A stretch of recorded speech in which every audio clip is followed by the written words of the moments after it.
اب نوٹ کر لیجئے، یہ کتابیں اگر آپ پڑھنا چاہیں تو کتاب الملاحم میں پڑھیے۔ بدترین عذاب عربوں پر آیا کھڑا ہے، سروں پر تنا ہوا ہے، بدترین ایسی جنگ ہونی ہے الملحمۃ العظمی، جس کو کہ میں بھی آپ کو گواہی پیش کر دوں گا، جسے کہا گیا ہے دی لاسٹ کروسیڈ۔ بش نے بھی کروسیڈ کا لفظ بول دیا تھا، پھر واپس لیا اس نے۔ نکل جاتی ہے جس کے منہ سے سچی بات مستی میں، فقیہ مصلحت بین سے اور ہندے بادہ خار اچھا، کروسیڈ کہہ کر پھر واپس لیا۔ یہ کروسیڈ، اس کے اوپر جس قدر نقصان ہونا ہے عربوں کا، گریٹر اسرائیل بنے گا، یہ عراق، شام، اردن، سعودی عرب کا کچھ شمالی علاقہ، ترکی کا جنوبی علاقہ، مصر کا صحرائے سینا، اور اس کے ساتھ ہی جو بہترین اس کا زرخیز ترین علاقہ ڈیلٹا آف نائل، یہ سب یہودیوں کے قبضے میں جائے گا۔ اس کو حدیث میں کہا گیا الملحمۃ العظمی۔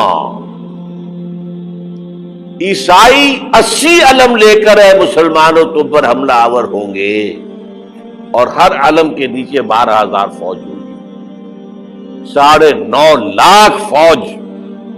یہ نیٹو کی تیاری کس کے لیے ہو رہی ہے؟